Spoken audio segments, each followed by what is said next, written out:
जय श्री राधे, जय श्री कृष्ण।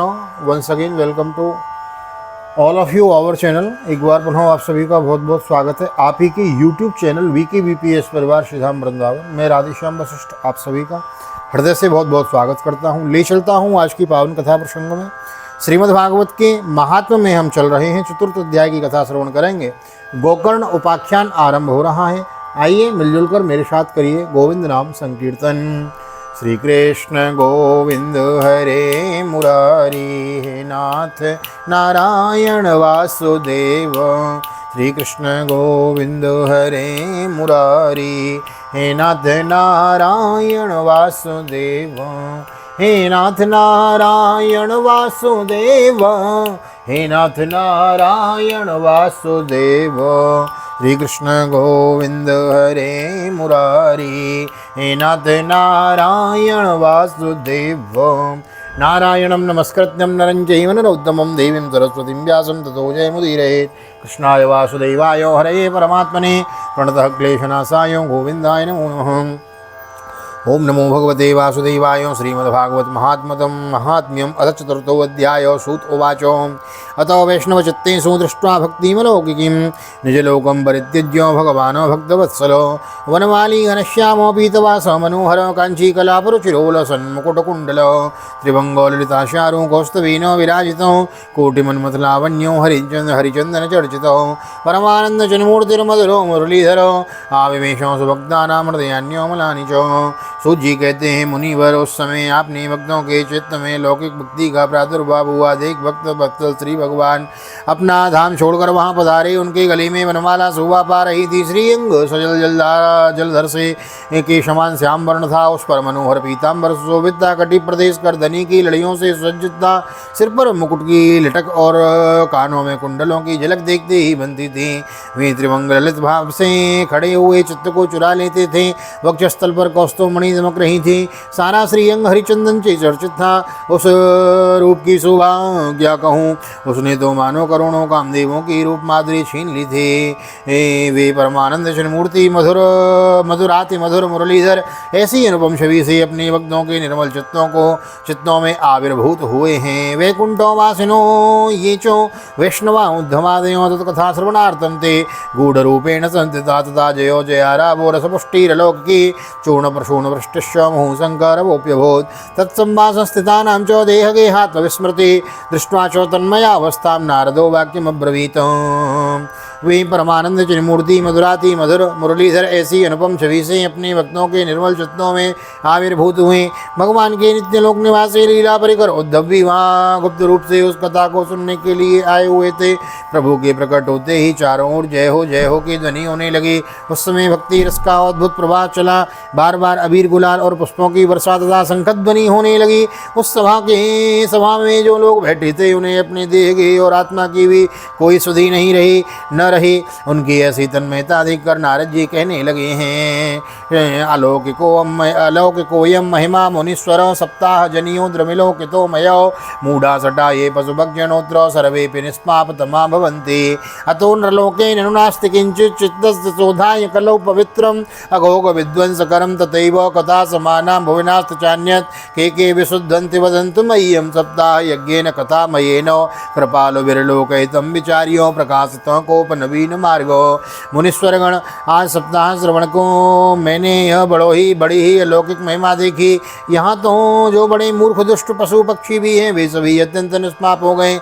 अतः इसमें संदेह नहीं कि कलिकाल में चित्त को शुद्धि के लिए इस भागवत कथा के समान मृत्युलोक में पाप पुंज का नाश करने वाला कोई दूसरा पवित्र साधन नहीं है।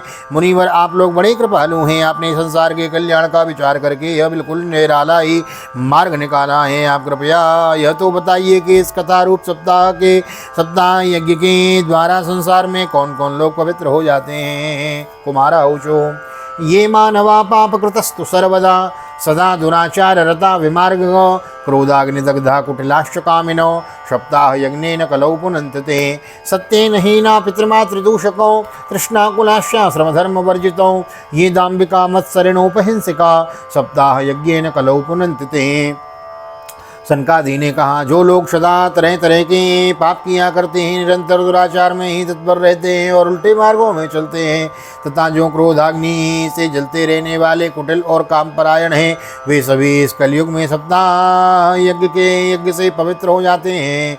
जो सत्य से च्युत, माता पिता की निंदा करने वाले, तृष्णा के मारे व्याकुल, आश्रम धर्म से रहित, दम्भी, दूसरों की उन्नति देखकर कुढ़ने वाले और दूसरों को दुख देने वाले हैं, वे भी कलिकाल में सप्ताह यज्ञ से पवित्र हो जाते हैं। पंचोग्र पापा छलशतमकारिण क्रूरा पिशाचा इव नारदया इव निर्दयाश्च ये ब्रह्मस्वपुष्टा व्यभिचारिकारिणो सप्ताह यज्ञेन कलौ पुनन्त्यते कायेन वाचा मनसा पिपातकं नित्यं प्रकुर्वन्ति सटा हटेन ये परस्वपुष्टा मलिना दुराशयो सप्ताह यज्ञेन कलौ पुनन्त्यते। जो मदिरापान, ब्रह्महत्या, सुवर्ण की चोरी, गुरु स्त्री गमन और विश्वासघात, ये 5 महापाप करने वाले, ये 5 महापाप हैं। मदिरापान, ब्रह्महत्या, सुवर्ण की चोरी, गुरु स्त्री गमन और विश्वासघात, वे 5 महापाप करने वाले छल परायण क्रूर पिशाचों के समान निर्दयी ब्राह्मणों के धन से पुष्ट होने वाले विचारी हैं। वे भी कलयुग में सप्ताह से पवित्र हो जाते हैं। जो दुष्ट आग्रह पूर्वक सर्वदा मन, वाणी व शरीर से पाप करते रहते हैं, दूसरे के धन से ही पुष्ट होते हैं तथा मलिन मन और दुष्ट हृदय वाले हैं, वे भी कलयुग में सप्ताह यज्ञ से पवित्र हो जाते हैं। अत्र ते कीर्तयिष्यामो इतिहासं पुरातनं यस्य श्रवणमात्रेण पापहानि प्रजायते। तुंगभद्रा तटे पूर्वं भूत्पत्तनमुत्तमं यत्र वर्णा सुधर्मेण सत्यसत्कर्म तत्पराः आत्मदेवो पुरे तस्मिन् सर्ववेदो विशारदो श्रोतस्मार्ते सुनिष्णातो द्वितीयो एव भास्करो भिक्षुको मित्तवान् लोके तत्प्रिया धुन्धली स्मृतो स्ववाक्य स्थापिका नित्यं सुंदरी शुक्लोद्भव लोकवार्तारता क्रूरा प्रायसो बहुजल्पिका सूरा च ग्रहकृत्येषु कृपणा कलह प्रिय। नारद जी, अब हम तुम्हें इस विषय में एक प्राचीन इतिहास सुनाते हैं, उसके सुनने से ही सब पाप नष्ट हो जाते हैं। पूर्व काल में तुंगभद्रा नदी के तट पर एक अनुपम नगर बसा हुआ था। वहाँ सभी वर्णों के लोग अपने अपने धर्मों का आचरण करते हुए सत्य और सत्कर्मों में तत्पर रहते थे। उस नगर में समस्त वेदों का विशेषज्ञ और स्रोत स्मार्थ कर्मों में निपुण एक आत्मदेव नाम का ब्राह्मण रहता था। वह साक्षात दूसरे सूर्य के समान तेजस्वी था। वह धनी होने पर भी भिक्षाजीवी था। उसकी प्यारी पत्नी धुंधली, कुलीन एवं सुंदरी होने पर भी सदा अपनी बात पर अड़ जाने वाली थी। उसे लोगों की बात करने में सुख मिलता था। स्वभाव था क्रूर, प्रायः कुछ न कुछ बकवाद करती रहती थी। ग्रह कार्य में निपुण थी, कृपण थी और झगड़ालू थी, कलह प्रिय।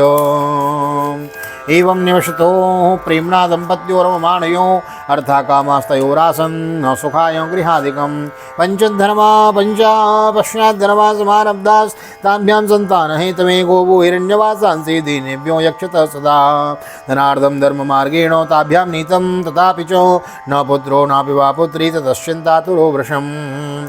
इस प्रकार ब्राह्मण दंपति प्रेम से अपने घर में रहते थे, विहार करते थे। उनके पास अर्थ और भोग विलास की सामग्री बहुत थी, घर द्वार भी सुंदर थे, परंतु उससे उन्हें सुख नहीं था। जब अवस्था बहुत ढल गई तब उन्होंने संतान के लिए तरह तरह के पुण्यकर्म आरंभ किए। वे दीन दुखियों को गौ, पृथ्वी, सुवर्ण, वस्त्रादि दान करने लगे। इस प्रकार धर्म मार्ग में उन्होंने अपना आधा धन समाप्त कर दिया। तो तभी उन्हें पुत्र या पुत्री किसी का भी सुख देखने को न मिला। इसलिए अब वह ब्राह्मण बहुत ही चिंतातुर रहने लगा। मध्यमाने एकदा सूदयो दुःखात् गृहं त्यक्त्वा वनं गतो मध्याह्ने तृषितो जातस्तडागं समुपेयवान् पीत्वा जलं निषण्णास्तु प्रजा दुःखेन कर्षितो मुहूर्तादपि तत्रैवं सन्न्यासी कश्चिदागतो दृष्ट्वा पीतजलं तं तु विप्रो यातस्तदन्तिकं नत्वा चौपादयोस्तस्य निःश्वसन् संस्थितं पुरो। एक दिन वह ब्राह्मण देवता बहुत दुखी होकर घर से निकलकर वन को चल दिया। दोपहर के समय उसे प्यास लगी, इसलिए वह एक तालाब पर आया। संतान के अभाव के दुख ने उसके शरीर को बहुत सुखा दिया था। इसलिए थक जाने के कारण जल पीकर वह वहीं बैठ गया। 2 घड़ी बीतने पर वह एक सन्यासी महात्मा आए, जो ब्राह्मण देवता ने देखा कि वे जल पी चुके हैं। तब वह उनके पास गया और चरणों में नमस्कार करने के बाद सामने खड़े होकर लंबी लंबी सांसें लेने लगा। यतिरोवाचो कथम रोदस विप्रत्वं काते चिंता बलीयसी वदत्वं सद्वरम मह्यम सत्सु दुःखस्य कारणम। सन्यासी ने पूछा, कहो ब्राह्मण देवता, रोते क्यों हो? ऐसी तुम्हें क्या भारी चिंता है? तुम जल्दी ही मुझे अपने दुख का कारण बताओ। ब्राह्मण उवाचो किं ब्रवीमीर से दुखम पूर्व पापेन संचितम मदीया पूर्वजास्तोयम कबोष्णामुपभुञ्जते मद्यत्तम नैव गृह्णन्ति प्रीत्या देवादुजातयो प्रजा दुःखेन शून्योऽहं प्राणस्तक्तुम्यहागतो दिग्जीवितं प्रजाहीनं दिग्गृहं च प्रजां विना दिग्धनं च नपत्यस्य दिक्कुलं संतति विना। ब्राह्मण ने कहा, महाराज, मैं अपने पूर्वजन्म के पापों से संचित दुख का क्या वर्णन करूं? अब मेरे पितर मेरे द्वारा दी हुई जलांजलि को जल को अपनी चिंता जनित सांस से कुछ गर्म करके पीते हैं। देवता और ब्राह्मण मेरा दिया हुआ प्रसन्न मन से स्वीकार नहीं करते। संतान के लिए मैं इतना दुखी हो गया हूँ कि मुझे यह सूना ही सूना दिखाई देता है। मैं प्राण त्यागने के लिए यहाँ आया हूँ। संतानहीन जीवन को धिक्कार है, संतानहीन ग्रह को धिक्कार है, संतानहीन धन को धिक्कार है और संतानहीन कुल को धिक्कार है। पाल्यते सामया पाल्यते यामया धेनु सावंध्या सर्वदा भवेत् यो मया रोपितो वृक्ष सोऽपि बन्धत्वमाश्रयेत् यत्फलं यद्गृहायातं तच्च शीघ्रं विनश्यति निर्भाग्यस्यानपत्यस्य किमतो जीवते न मे। इत्युक्त्वा साररोदच्चेत् तत्पार्श्वं दुःखपीडितो तदा तस्य यदच्चित्ते करुणाभूद्गरीयसी तन्मालाक्षरमालाञ्च वाचयामास योगवान् सर्वं ज्ञात्वा यति पश्चात् विप्रमुचे सविस्तरम्। मैं जिस गाय को पालता हूँ वह भी सर्वथा बाँझ हो जाती है, जो पेड़ लगाता हूँ उस पर भी फल फूल नहीं लगते, मेरे घर में जो फल आता है वह भी बहुत जल्दी सड़ जाता है। जब मैं ऐसा अभागा और पुत्रहीन हूँ तब इस जीवन को ही रख कर के मुझे क्या करना है? यूँ कहकर वह ब्राह्मण दुख से व्याकुल हो सन्यासी महात्मा के पास फूट फूट कर रोने लगा। तब उन मुनिवर यतिवर के हृदय में बड़ी करुणा उत्पन्न हुई। वे योगनिष्ठ थे, उन्होंने उसके ललाट की रेखाएं देखकर सारा वृत्तांत जान लिया और फिर विस्तार पूर्वक कहने लगे। यतिरोवाचो मुञ्चा ज्ञानं प्रजारूपं बलिष्ठा कर्मणो गति विवेकं तु समास्याद्यातज संसारवासनं शृणु विप्रो मया तेद्यो प्रारब्धं तु विलोकितं सप्ताह जन्मावधि सप्तजन्मावधि तव पुत्रो नैव च सन्तते सकरो दुःखोमवापाङ्गो पुरा तथा रे मुञ्चाद्य कुटुम्बास्यां सन्यासी सर्वथा सुखम। सन्यासी ने कहा, ब्राह्मण देवता, इस प्रजा प्राप्ति का मोह त्याग दो। कर्म की गति प्रबल है, विवेक का आश्रय लेकर संसार की वासना छोड़ दो। विप्रवर सुनो, मैंने इस समय तुम्हारा प्रारब्ध देखकर निश्चय किया है कि 7 जन्म तक तुम्हारे कोई संतान किसी प्रकार की नहीं हो सकती। पूर्व काल में राजा सगर एवं अंग को संतान के कारण दुख भोगना पड़ा था। ब्राह्मण, अब तुम कुटुंब की आशा छोड़ दो। संन्यास में ही सब प्रकार का सुख है। ब्राह्मणो वाचो विवेकेनो भवेत् किं मे पुत्रं देहि बलादपि नोचेत्य जामहं प्राणं तदग्रे शोकमूर्छितो पुत्रादि सुखहीनोऽयं सन्न्यासः शुष्क एव हि गृहस्थो सरसो लोके पुत्रपौत्रो समन्वितम् इति विप्राग्रहं दृष्ट्वा प्राब्रवीत्स तपोधन चित्रकेतुर्गतः कष्टं विधि लेखा विमार्जनात् न यास्यसि सुखं पुत्रात् यथा देवो यतोद्यमो अतो वटेन युक्तो से अर्थिनं किं विदाम्यहम्। ब्राह्मण का ऐसा आग्रह देखकर और तपोधन ने कहा, विधाता के लेख को मिटाने का हट करने के से राजा चित्रकेतु को बड़ा कष्ट उठाना पड़ा था।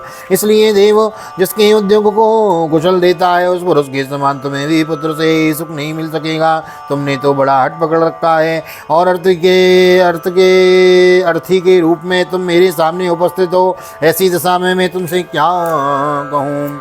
तस्याग्रहं तमालोक्य फलमेकं सदत्तवान् इदं भग्य पत्न्या ततः पुत्रो भविष्यति सत्यं शौचं दया दानम् एकभक्तं तु भोजनं वर्षावधि स्त्रिया कार्यं तेन पुत्रोति निर्मलो। तब महात्मा जी ने देखा कि यह किसी प्रकार अपना आग्रह नहीं छोड़ेगा। तब उन्होंने उसे एक फल देकर कहा, इसे तुम अपनी पत्नी को खिला देना, इससे उसके एक पुत्र होगा। तुम्हारी स्त्री को एक साल तक सत्य सोच दया दान और एक समय ही अन्न खाने का नियम रखना चाहिए। यदि वह ऐसा करेगी तो बालक बहुत शुद्ध भाव वाला होगा। एवं उक्त्वा योगी विप्रस्तुरमागतः पत्न्या पाणौ फलं दत्त्वा स्वयं जातस्तु कुत्रचित् तरुणी कुटला तस्य सकग्रे च रोधः अहो चिन्तामुत्पन्ना फलं जां न वक्ष्ये फलमज्ञेन गर्भस्यात् गर्भेणुदरवृद्धिता सल्ववक्ष्यं ततो शक्तिर्गृहकार्यं कथं भवेत् देवाद्घाटी व्रजेत् ग्रामे पालयेत् गर्भिणी कथं सुखं मन्यवसेत् गर्भस्थं कुक्षे कथम उत्सृजेत। यूँ कहकर ये योगीराज चले गए। ब्राह्मण अपने घर लौट आया। वहाँ कर आकर उसने अपने वह फल अपनी स्त्री के हाथ में दे दिया और स्वयं कहीं चला गया। उसकी स्त्री तो कुटिल स्वभाव की थी। वह रो रो कर अपनी एक सखी से कहने लगी, सखी मुझे तो बड़ी चिंता हो गई, मैं तो यह फल नहीं खाऊंगी। फल खाने से गर्भ रहेगा और गर्भ से पेट बढ़ जाएगा, फिर कुछ खाया पिया नहीं जाएगा, इससे मेरी शक्ति क्षीण हो जाएगी। तब बता घर का धंधा कैसे होगा, घर का काम कैसे होगा। और देववश यदि कहीं गांव में डाकुओं का आक्रमण हो गया तो गर्भिणी स्त्री कैसे भागेगी। यदि सुखदेव जी की तरह वह गर्भ भी पेट में रह गया तो इसे बाहर कैसे निकाला जाएगा। तिर्यक्षेदागतो गर्भस्तदा में मरणं भवेत् प्रसूति दारुणं दुःखं सुकुमारी कथं सहे। मंदायां में सर्वस्वं ननान्दा संहरित तदा सत्य शौचादि नेमो दुराराध्या च दृश्यते सदृश्यते। लालने पालने दुःखं प्रसूतायाश्च वर्तते वन्द्या च विधवा नारी सुखिनी चेतिमेवति। एवं कुतर्क योगेन तत्फलं नैव भक्षितं पत्न्या पृष्टं फलं भुक्तं चेति तयोरितम्। और कहीं प्रसव काल के समय वह टेढ़ा हो गया तो फिर प्राणों से ही हाथ धोना पड़ेगा। यूँ भी प्रसव के समय बड़ी भयंकर पीड़ा होती है। मैं सुकुमारी, भला यह सब कैसे सह सकूंगी, मैं जब दुर्बल पड़ जाऊंगी। देखो नेगेटिव सोच रही है ना, तो जैसा मतलब सोचोगे वैसा ही आपके मन में विचार आते चले जाएंगे। मैं सुकुमारी सब यह कैसे सह सकूंगी, मैं जब दुर्बल पड़ जाऊंगी तब ननद रानी आकर घर का सब माल समेट के ले जाएगी और मुझसे तो सत्य शौचादि नियमों का भी पालन कठिन हो जान पड़ेगा। जो स्त्री बच्चा जनती है उसके बच्चे के लालन पालन में बड़ा कष्ट होता है। मेरे विचार से तो वंध्या या विधवा स्त्रियां ही सुखी हैं। एवं ऐसा भी महाराज आज भी हैं धुंधली, कमी थोड़ी है धुंधलियों की, आज भी है। इसीलिए तो भागवत सुननी चाहिए ताकि वो धुंधलापन मिट जाए। हाँ, एवं कुतर्क योगेन तत्फलं नैव भक्षितं पत्न्या पृष्टं फलं भुक्तं चेति तयेरितं। मन में ऐसे ही तरह तरह के कुतर्क उसने उठने से वह फल नहीं खाया और उसके पति ने पूछा, फल खा लिया? तब उसने कह दिया, हाँ जी बिल्कुल खा लिया।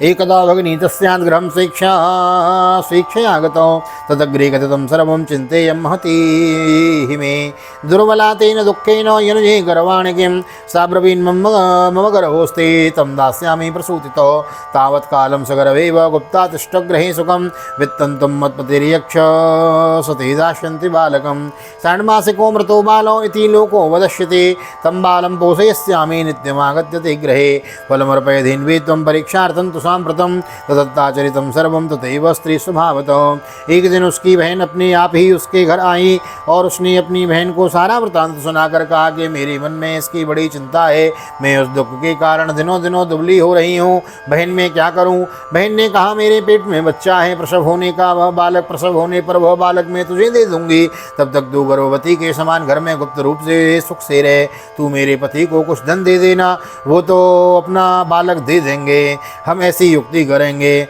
मैं कि जिससे सब लोग यही कहें कि इसका बालक 6 महीने का होकर मर गया और मैं नित्य प्रति तेरे घर आकर उस बालक का पालन पोषण करती रहूँगी।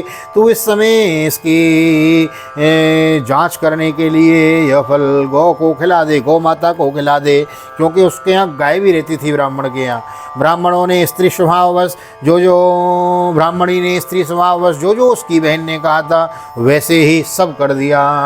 हाँ, अथ कालेन सा नारी प्रसूता बालकं तदो आनीयो जनको बालो रहस्यो धुन्दली ददो तया च कथितं वर्तते प्रसूतः सुकुमारभको लोकस्य सुखमुत्पन्नो आत्मदेव प्रचोदयात् ततो दानं जातिभ्यो जातकर्मं विदाय च गीतवादित्र घोषो भूत तद्वारी मङ्गलं भो वर्तोरग्रे ब्रवीद्वाक्यं स्तन्यं नास्ति कुचि मम अनियस्तेन निरदुग्धा कथं पुष्णामि बालकम्।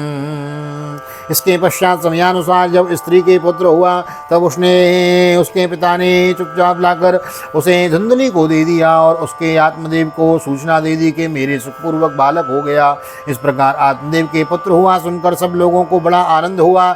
ब्राह्मणों ने उसका जातकर्म संस्कार करके ब्राह्मणों को दान दिया और उसके द्वार पर गाना बजाना तथा अनेक प्रकार के मांगलिक कृत्य होने हैं। वर्तुरग्रे ब्रवीद्वाक्यं स्तन्यं नास्ति कुचे मम अन्यस्तेन निर्दुग्धा कथं पुष्णामि बालकं मत्स्वसुष्य प्रसूताया मृतो बालस्तु वर्तते तामाकर्य ग्रहेरज्जो सातिर्व्यपोषयिष्यति। ब्राह्मण ने उनका जातकर्म संस्कार आदि किया। धुंधली ने अपने पति से कहा कि मेरे स्तनों में तो दूध है ही नहीं, फिर गौ आदि किसी अन्य जीव के दूध में इस बालक का किस प्रकार पालन करूंगी। मेरी बहन की अभी बालक हुआ था, वह मर गया है, उसे बुलाकर अपने यहाँ रख लें तो वो आपके इस बच्चे का पालन पोषण कर लेगी। तब पुत्र की रक्षा के लिए आत्मदेव ने वैसा ही किया तथा माता धुंधली ने उस बालक का नाम धुंधकारी रख दिया। पतिना तत्कृतं सर्वं पुत्र रक्षण हेतवे पुत्रस्य धुंधकारी थी नाम मात्रा प्रतिष्ठितम त्रिमासे निर्गते चात साधेनु सुसुरवेर्वकम सर्वांगा सुंदरम दिव्यम निर्मलम कनकप्रभम। इसके बाद 3 महीने बीतने पर उस गौ को भी एक मनुष्याकार बच्चा हुआ। वह सर्वांग सुंदर दिव्य निर्मल तथा सुवर्ण की सी कांति वाला था। दृष्टा प्रसन्नो विप्रस्तो संस्कारान् स्वयमाददेः माता शर्यं जना सर्वे दिदृक्षार्थं समागतो भाग्योदयो धुना जातो आत्मदेवस्य पश्यतो देन्वा बाला प्रसूतास्तु देवरूपीति कौतुकं न ज्ञातं तद्रहस्यं तो केनापि विधियो गतो गोकर्णं तो सुतं दृष्ट्वा गोकर्णं नाम चाकरोन् किं कियत्कालेन तौ चातो तरुणौ तनया बभौ गोकर्णौ पंडितो ज्ञानी धुंधकारी महाखल। उसे देखकर ब्राह्मण देवताओं को बड़ा आनंद हुआ और उसने स्वयं ही उसके सब संस्कार किए।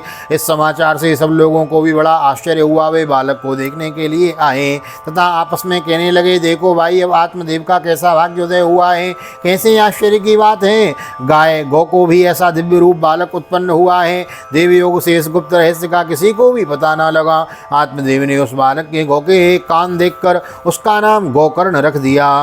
कुछ काल बीतने पर वे दोनों ही बालक जवान हो गए। उनमें गोकर्ण तो बड़ा पंडित और ज्ञानी हुआ, किंतु धुंधकारी बड़ा ही दुष्ट निकला। स्नान शौच क्रियाहीनो दुर्वक्षी क्रोधवर्धितो दुष्परिग्रह कर्ता च स्वहस्तेन भोजनम चौरः सर्वजनद्वेषी परवेश्म प्रदीपको लालया नार्वकान् धृत्वा सद्यकूपे निपातयतो। स्नान शौच आदि ब्राह्मणोचित आचारों का उसमें नाम भी न था, न खान पान का कोई परहेज था। क्रोध उसमें बहुत बड़ा था। वह बुरी बुरी वस्तुओं का संग्रह किया करता था। मुर्दे के हाथ से छुआया हुआ अन्न भी खा लेता था। दूसरों की चोरी करना और सब लोगों से द्वेष बढ़ाना उसका स्वभाव बन गया था। छिपे छिपे वह दूसरों के घरों में आग लगा देता था। दूसरों के बालकों को खेलने के लिए गोद में लेता और उन्हें चट कुएं में डाल देता। हिंसक शस्त्रधारी च बड़ा ही दुष्ट प्रवृत्ति का था। हिंसक शस्त्रधारी च दीनान्धानां प्रपीडको चाण्डालाभिरतो नित्यं पाशहस्तं सुसंगतो तेन वेश्या कुसंगेन पित्रं वित्तं चुदानाशितम् एकदा पितरो ताड्यो पात्राणि स्वयमाहरतो तत्पिता कृपणा प्रोच्यैर्धनहीनो रुरोधः वन्ध्यन्तं तु समीचीनं कुपुत्रो दुःखदायको। वेश्या हिंसा का उसमें व्यसन सा हो गया था। हर समय वह अस्त्र शस्त्र धारण किए रहता और बेचारे अंधे और दीन दुखियों को व्यर्थ ही तंग करता। चांडालों से उसका विशेष प्रेम था। बस हाथ में फंदा लिए कुत्तों की टोली के साथ शिकार की टोह में घूमता रहता। वेश्याओं के जाल में फंसकर उसने अपने पिता की सारी संपत्ति नष्ट कर दी। एक दिन माता पिता को मार पीट कर घर के सब बर्तन भांडे उठा ले गया। इस प्रकार सारी संपत्ति स्वाहा हो गई। तब उसका कृपण पिता फूट फूट कर रोने लगा और बोला, इससे तो इसकी माँ का बांझ रहना ही अच्छा था। कुपुत्र तो बड़ा ही दुखदायी होता है। कुपुत्रो दुःखदायको क्व तिष्ठामि क्व गच्छामि को मे दुःखं व्यपोहेत् प्राणास्त्यजामि दुःखेन हा कष्टं मम संस्थितं तदानीं तु समागत्य गोकर्णो ज्ञानसंयुतो बोधयामास जनकं वैराग्यं पारदर्शनम् असार खलु संसारो दुःखरूपी विमोहको सुतो कस्य धनं कस्य स्नेहवान् ज्वलते निशम्। अब मैं कहाँ रहूं, कहाँ जाऊं, मेरे इस संकट को कौन काटेगा। हाय मेरे ऊपर तो बड़ी विपत्ति आ पड़ी है। अब दुख के कारण अवश्य मुझे एक दिन प्राण छोड़ने ही पड़ेंगे। उसी समय परम ज्ञानी गोकर्ण जी वहाँ आए। उन्होंने पिता को वैराग्य उपदेश करते हुए बहुत समझाया। वे बोले, पिताजी यह संसार असार है, यह अत्यंत दुख रूप और मोह में डालने वाला है। पुत्र किसका, धन किसका, स्नेहवान पुरुष रात दिन दीपक के समान जलता रहता है।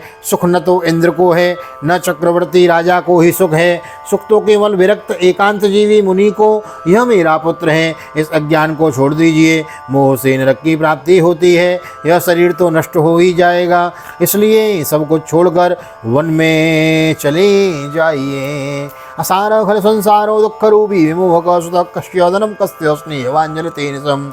न चेन्द्रस्य सुखम कश्यम किंचिन सुखम चक्रवर्तिनो, न चेन्द्रस्य सुखम किंचिन न सुखम चक्रवर्तिनो। सुखमस्ति विरक्तस्य मुनैरेकांत जीवन। मुञ्चा ज्ञानम प्रजारूपम मोहतो नरके गति। निष्पस्तस्य निपतितस्य देहोऽयं सर्वे तत्त्वा वनं व्रजो। तद्वाक्यं तु समाकर्ण्य गन्तु कामो पिता ब्रवीत्। किं कर्तव्यं वनेता तत्त्वं वत्स विस्तरम्। अन्धकूपे स्नेहपाशे बद्धं पंगूरम सटो कर्मणा पतितो नूनम मामुद्र दयानिधे। गोकर्ण के वचन सुनकर आत्मदेव जी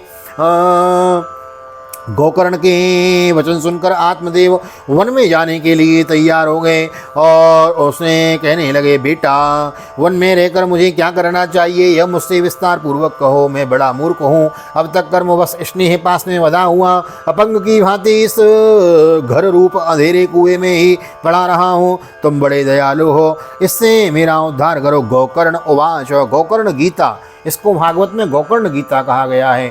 श्रीमद् भगवद गीता में कुरुक्षेत्र की रणभूमि में भगवान कृष्ण ने जो अर्जुन को उपदेश दिया है, वही उपदेश यहाँ गोकर्ण अपने पिताजी को दे रहे हैं। गोकर्ण उवाचो देहे स्तिमान सरुदिरे भिमतिम त्यजत्वं जाया सुतादिषु सदा ममतां विमुञ्चो पश्यानिशं जगदिदं क्षणभङ्गुनिष्ठं वैराग्यरागरसिको भव भक्तिनिष्ठो धर्मं भजस्व सततं त्यज लोकधर्मान् सेवस्व साधुपुरुषान् जहि कामतृष्णाम् अन्यस्य दोषगुणचिन्तनमासु मुक्त्वा सेवा कथारसमहो नितरां पिबत्वम्। गोकर्ण जी ने कहा, पिताजी यह शरीर हड्डी मांस और रुधिर का पिंड है, इसे आप मैं मानना छोड़ दो और स्त्री पुत्र आदि को अपना कभी न माने। इस संसार को रात दिन क्षणभंगुर देखें, इसकी किसी भी वस्तु की स्थायी न समझकर, किसी भी वस्तु को स्थायी समझकर उसमें राग न करें। बस एकमात्र वैराग्य रस के रसिक होकर भगवान की भक्ति में लगे रहें। भगवत भजन ही सबसे बड़ा धर्म है, निरंतर उसी का आश्रय लिए रहें। अन्य 100 प्रकार के लौकिक धर्मों से मुख मोड़ लें, सदा साधु जनों की सेवा करें, भोगों की लालसा को पास न फटकने देवें तथा जल्दी से जल्दी दूसरों के गुण दोषों का विचार करना छोड़कर एकमात्र भगवत सेवा, भगवान की कथाओं का रस का ही पान करें। एवं सुतोक्तिवसतोऽपि गृहं विहायो यातो वनं स्थिरमतिर्गति 60 वर्षो युक्तो हरेरनुदिनं परिचर्ययासो श्रीकृष्णमापनीयतं दशमस्य पाठात्। इस प्रकार पुत्र की वाणी से प्रभावित होकर आत्मदेव ने घर छोड़ दिया और वन की यात्रा की। यद्यपि उसकी आयु उस समय 60 वर्ष की हो चुकी थी, फिर भी बुद्धि में पूरी दृढ़ता थी। वह रात दिन भगवान की सेवा पूजा करने से और नियम पूर्वक भागवत कथा के दशम स्कंद का पाठ करने से उसने भगवान श्री कृष्णचंद्र को प्राप्त कर लिया। बोलो भागवत भगवान की जय। भागवत क्या है? भागवत भगवान है। इसको जब हम श्रवण करते हैं, इसकी शरण में जितनी देर रहते हैं, मानो उस समय गोविंद की शरण में हम बैठे हैं, भगवान की गोद में बैठे हैं। यह भागवत है। हाँ, आइए अध्याय की इति करते हैं। स्वस्थ श्री पद्म पुराणे उत्तरखंडे श्रीमद् भागवत महात्म्ये विप्रमोक्षो नाम चतुर्थोत्सव। श्री बालकृष्ण चरणार्पणमस्तु। श्री राधा कृष्ण कल चरणार्पणमस्तु। कृष्णाय वासुदेवाय हरये परमात्मने प्रणतः क्लेशनाशाय गोविंदाय नमो नमः। हरे कृष्ण कृष्ण कृष्ण हरे हरे, हरे राम राम राम हरे हरे। राधे कृष्ण कृष्ण कृष्ण राधे राधे, राधे श्याम श्याम श्याम राधे राधे। बोल राधा गोविंद भगवान की जय। श्रीमद् भागवत महापुराण की जय। श्री वेद व्यास जी महाराज की जय। सुखदेव जी महाराज की जय। राजा परीक्षित जी महाराज की जय, राजा रामचंद्र भगवान की जय, श्री हनुमान जी महाराज की जय, गोवर्धन नाथ की जय, यमुने महारानी की जय, वृंदावन माँ के बिहारी लाल की जय, गैया मैया की जय, तुलसी मैया की जय, तुलसी मैया की जय, अपने अपने माता पिता की जय, सदगुरुदेव भगवान की जय, आज के आनंद की जय। जय जय श्री राधे, जय जय श्री राधे, जय श्री राधे श्याम, जय जय राधे, जय जय श्याम, सभी भक्तों को मिले वृंदावन धाम। ऐसी मेरी प्रार्थना ठाकुर जी के चरणों में। यहाँ तक वीडियो बने हैं, वीडियो को लाइक कर दीजिए, शेयर कर दीजिए, कमेंट में भागवत भगवान की जय लिख दीजिए। एक भैया हैं मनु सिंह जी, प्रतिदिन कमेंट करते हैं भागवत भगवान की जय, मन को बड़ा प्रसन्नता होती है। मैं भी उनको हार्ट रिप्लाई करता हूँ और भागवत रिप्लाई में राधे कृष्ण लिखता हूँ। तो आप भी कमेंट में ज़रूर कुछ ना कुछ लिखें, और लाइक डिसलाइक, अच्छा लगता है तो लाइक करें, कुछ कमी लगती है तो डिसलाइक करें, नो प्रॉब्लम, कुछ ना कुछ रिप्लाई अवश्य दें। और नए आए हैं चैनल को सब्सक्राइब किए बिना ना जाएं, बेल आइकन को भी प्रेस कर दें हुए। और यदि हमारी यह कथा आप फेसबुक के माध्यम से देख रहे हैं तो हमको फॉलो कर लें हमारे पेज को। यही आईडी हमारी इंस्टाग्राम पर भी है, VKVPS परिवार वृंदावन, वहाँ जाके भी आप हमको फॉलो कर सकते हैं।